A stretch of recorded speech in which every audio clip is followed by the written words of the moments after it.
Hi hello friends, welcome to our channel. మీకు ఒక విచిత్రమైన విషయాన్ని మీకు చూపిస్తాను. అదేంటంటే, మీకు చిన్నప్పుడు ఒక పద్యాన్ని చదువుకొని ఉంటారు మీరు. అవన్నీ మ్యాక్సిమం మీకు అందరికీ తెలిసే ఉండొచ్చు. ఉప్పు కర్పూరంబు ఒక్క పోలిక నుండి చూడ చూడ రుచుల జాడ వేరు అన్నట్టుగా ఈ రెండు చూడండి ఒకేలా కనిపిస్తాయి. చూసారు కదా ఫ్రెండ్స్, రెండు ఒకేలా ఉన్నాయి, కానీ ఒకటి కాదు. ఇందులో ఒకటి ఎర్రలకు వాడతాము, ఇందులో ఒకటేమో తినడానికి వాడతాము, ఇందులో ఒకటేమో మేము తినము, దాన్ని పీతగుల్ల అంటారు. ఇందులో ఒకటాన్ని నత్త అంటాము, దాన్ని గుల్లలో అని కూడా అంటాము. ఈ రెండు వేరు వేరు ఇప్పుడు మీకు క్లారిటీగా చూపిస్తాను రండి. చూడండి, దీనికి వెడల్పుగా ఉంటుంది ఎదురుగా, కానీ దీనికి ఏది కనిపించదు. చూసారు కదా, ఈ రెండు డిఫరెన్స్ అదే. ఇప్పుడు పగలు కూడా చూపిస్తాను చూడండి, దీంట్లో వేరు వేరుగా ఉంటుంది.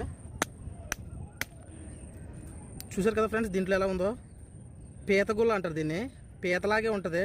చూడండి, ఇది కరుస్తుంది. ఇది చూసారు కదా ఫ్రెండ్స్, దీనికి తినడానికి ఉపయోగిస్తారు మా వాళ్ళు. ఇది చూడండి, మాంసం టైప్ ఉంటుంది. నత్తల్లో ఏ విధంగా అయితే ఉంటుందో ఆ విధంగా ఉంటుంది.